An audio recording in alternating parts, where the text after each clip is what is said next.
dia, um grito de guerra perdurou-se na floresta.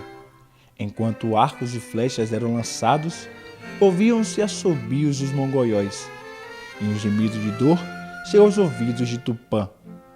De traição e partilha nasce a imperial Vila da Vitória. Depois, muito depois da Rua Grande, nasce a conquista guerreira e se desenvolve tornando-se berço de grandes figuras reconhecidas nacional e internacionalmente. Seus raios de sol desenham um cartão postal aos olhos dos forasteiros, e a força da cultura corre nas veias do seu povo. Um povo único que transita pelas mais variadas artes. Lá do Periperi, o Cristo de Mário Cravo faz vigília, com suas duras feições de sertanejo, e contempla a terceira maior cidade do estado da Bahia, com 340 mil corações pulsantes, com suas diversas histórias ensinadas na mais pura e simples realidade do dia a dia. Augusto Boal, um dos grandes dramaturgos do teatro brasileiro, afirma que todos os seres humanos são atores porque agem e espectadores porque observam. Teatro é algo que existe dentro de cada ser humano e pode ser praticado na solidão de um elevador, em frente ao espelho, no estádio de futebol, em praça pública ou em qualquer lugar.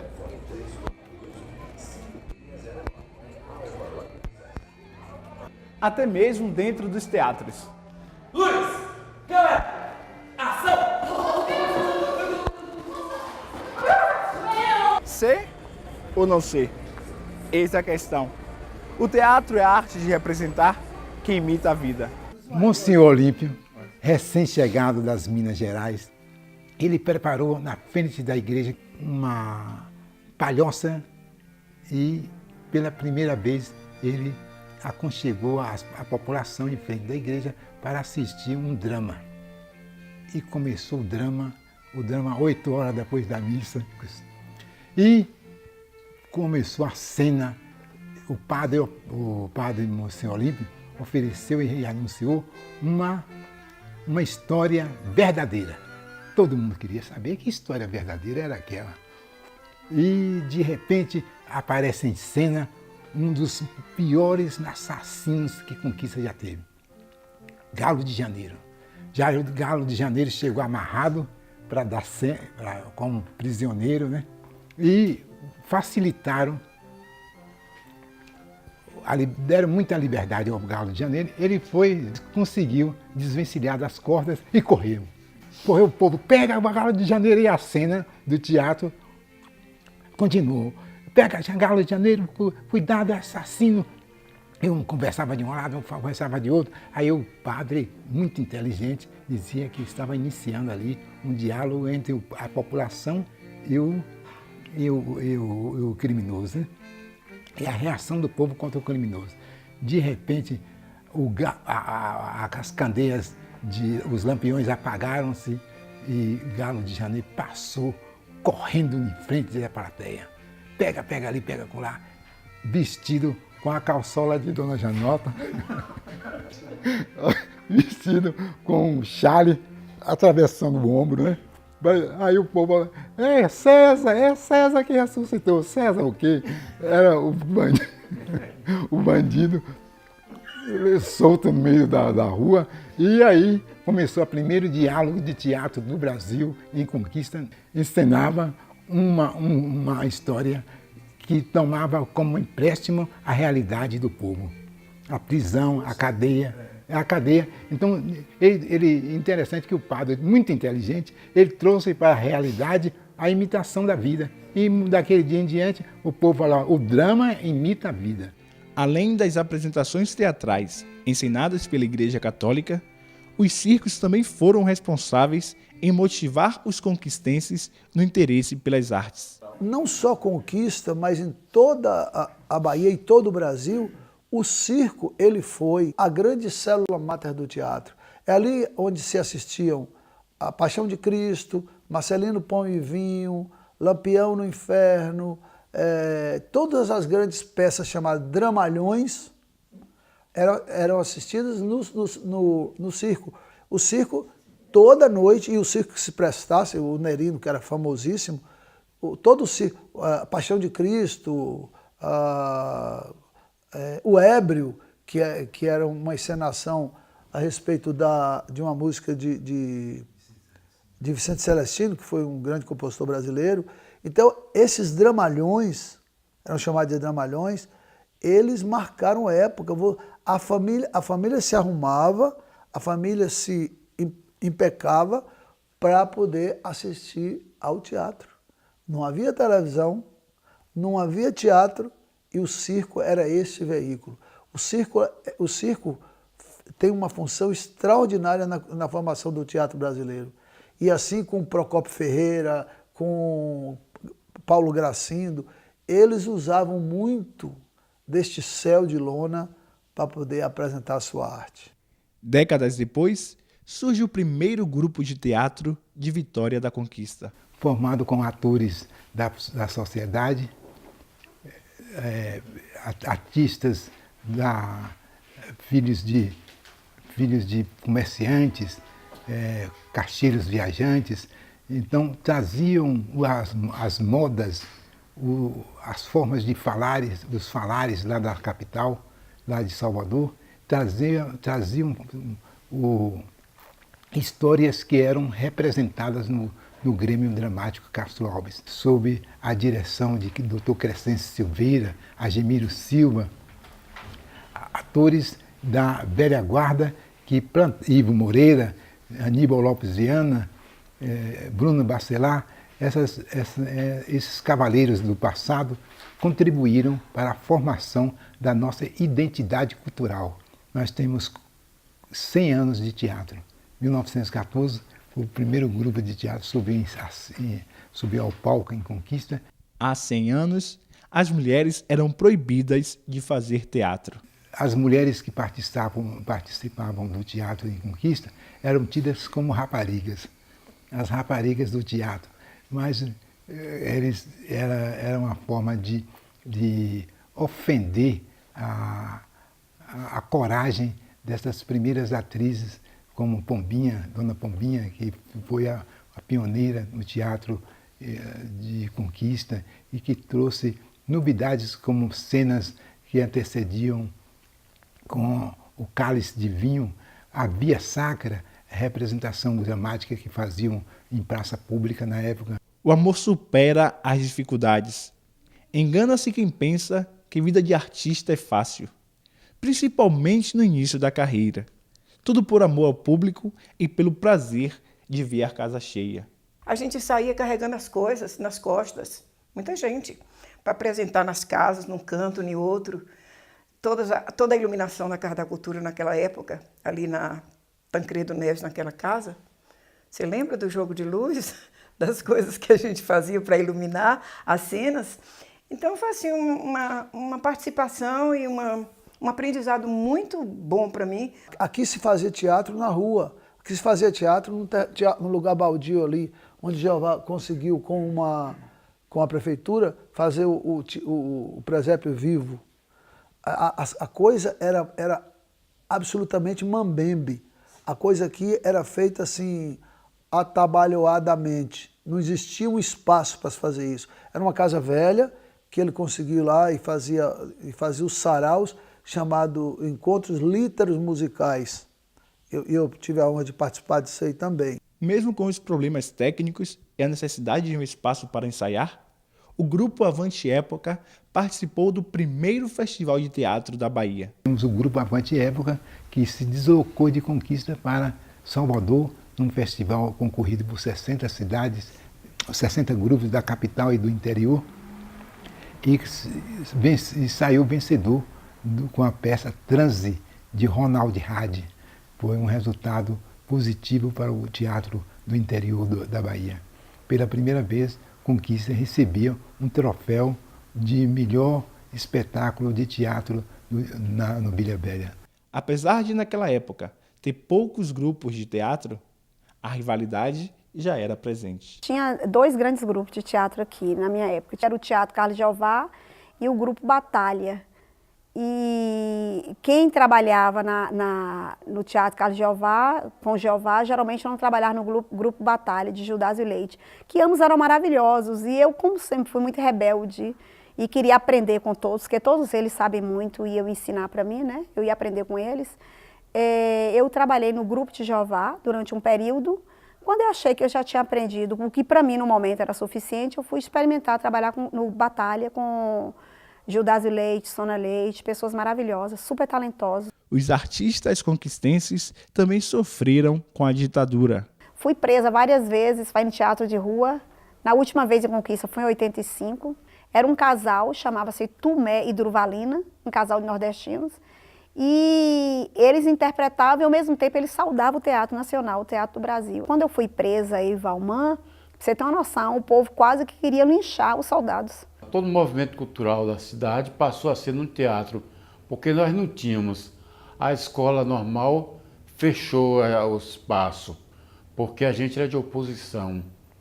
E a escola normal estava na situação, na época que era a ditadura, né? Então, era a pessoa ligada à ditadura que dirigia a escola normal. Aí não cedia a pauta para o grupo Avante Época, por ele ser de oposição. Aí a gente só tinha 2 espaços aqui para apresentar peça, ou no Paulo VI, no auditório do Paulo VI, ou na Câmara de Vereadores. Os Fuzis da Senhora Teresa Carrá, que foi um texto censurado, nós tivemos que deslocar pessoas nossas de Conquista para Salvador, nas tentativas de buscar a liberação do texto. E Ezequias fez, como sempre, peripécias com ofertas de carne de sol. Ezequias levou a carne de sol toda para Salvador para trocar pela liberdade do Fuzis da Senhora Teresa Carrá. Hoje nós estamos acompanhando uma nova fase dos acontecimentos culturais da cidade, onde as pessoas não mais buscam produzir um teatro da década de 60, da década de 70, anos difíceis da ditadura militar, onde nós éramos caçados e os textos proibidos de encenar. Hoje nós não temos mais esse tropeço pela frente, essa pedra pela frente.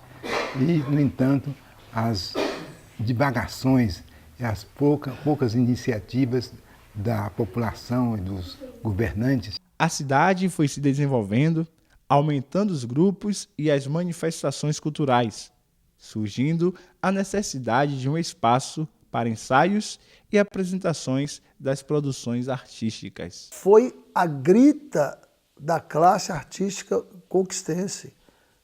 Foi esta grita da classe artística que fez com que o prefeito se movimentasse e tirasse aquela parte ali e fizesse aquele espaço. Para aquela época, tinha uma carência de um palco, de um teatro em Conquista. Após a construção do espaço, foram feitas várias reuniões para discutir sobre qual seria o nome do teatro. E um dos nomes sugeridos era o de Carlos Jeová. Eu gostaria de deixar bem registrado que não há como falar de teatro em Conquista sem falar do nome de Carlos Jeová. Carlos Jeová é uma enciclopédia em Conquista. Não apenas só no teatro, mas no campo da literatura, das letras, do folclore brasileiro. Porque ele encarnou o teatro em Vitória da Conquista e o teatro de fato profissional, esse teatro que despontou, em primeiro lugar, em Salvador, esse teatro que teve a ousadia de, em plena ditadura, fazer um teatro de protesto, um teatro de vanguarda, foi com Carlos Jeová. Mesmo com a maioria a favor que o teatro recebesse o nome de Carlos Jeová, houve também um grupo contra. Porque eu era da linha que estava fazendo a defesa da criação do Teatro Avante Época. Então, na época, eu mesmo, particularmente, não recebi com bom agrado. Inclusive, nós fomos assim, umas discussões, umas divergências, durante muito tempo no grupo. Mas quando inaugurou o teatro, aí a gente acabou com a divergência e aceitamos a homenagem a Carlos Jeová. por ser um diretor do grupo, um dos fundadores do grupo e o diretor artístico do grupo. Então nós achamos justo também a homenagem, que às vezes seria melhor se fosse para o grupo Avante Época. Mas como não foi, foi justo também homenagear um integrante dele, né? Em 1982 é inaugurado o Teatro Municipal Carlos Jeová. Aí com a inauguração do Teatro Carlos Jeová, o movimento cultural foi todo para lá. Música, dança, teatro, né? Eu lembro que a peça Quando as Máquinas Param, na inauguração, foram 2 sessões, porque encheu tanto que o teatro é pequeno, né?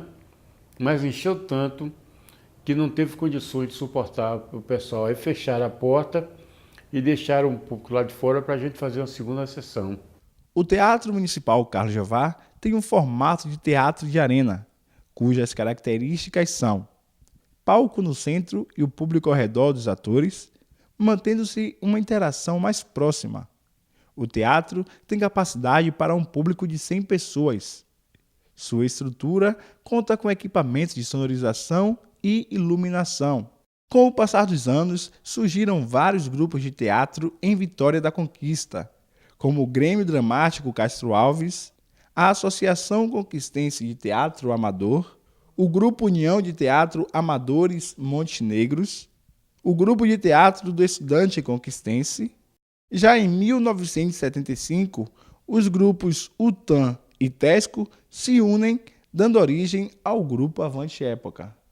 A partir dos anos 90, surgem as companhias de teatro com caráter mais profissional, como a Companhia Mary Marie de Teatro, a Trupe Strasbourg, o Grupo Caçoar de Teatro, a Companhia Operacata de Teatro, o Grupo de Teatro Finos Trapos, a Companhia Aquário de Teatro, a Companhia de Teatro Além da Cena, Alfa e Ômega Cia Artística, a Companhia de Teatro Le Fernand, entre outros. O teatro, atualmente, continua sendo espaço para diversos eventos, oficinas e apresentações. Carlos Jeová é poeta, ator e dramaturgo, com inúmeros livros publicados e outros que não foram publicados ainda. Alto da Gamela, um dos seus livros mais conhecidos, em parceria com Ezequias Lima, foi adaptado para teatro em 2006 por Ezequias. Em suas obras, Carlos Jeová retrata o povo nordestino, que partem em retirada para as grandes metrópoles, como diz o seu poema Tapiá. Ei, pai, eu vou embora pra Tapiá, terra da pinga boa, da mulata dengosa, onde a preguiça faz parte do destino e o gringo paga R$1.000 por um beijo de mulher. Lá em Tapiá, meu filho, o povo se levanta mais tarde e conversa até madrugadão. Só volta pra casa depois que o fifó do dia tiver aceso no céu. Epa! Tapiá, meu filho, não precisa de polícia. Lá o povo não vive que nem aqui, aborrecido. E o melhor de Tapiá é que as moças lavam os pés na gamela, bem na portinha da casa. E a rapaziada, oh, meu filho, eles brincam de pegar a brabuleta pra mod dar pras véias enfeitar os cabelos brancos. Terra do fuxico gostoso, das mulher faladeira e menino malino.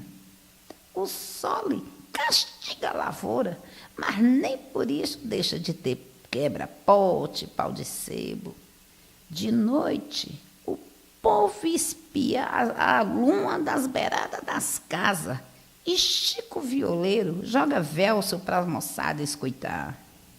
Tapiá, Tapiá. Tapiá, meu filho, fica dentro do zóio de Deus. O povo espera as eleições para modo pagar as dívidas. As moças beliscam o zóio para a rapaziada. E a rapariga do gringo, égua fogosa, é a atrevida no amor. E só dá risadas gostosas, com a barriga cheia de pinga. Oh, meu filho. Epa, Tapiá vai ser o último lugar no mundo a ouvir no rádio a notícia que o mundo vai acabar.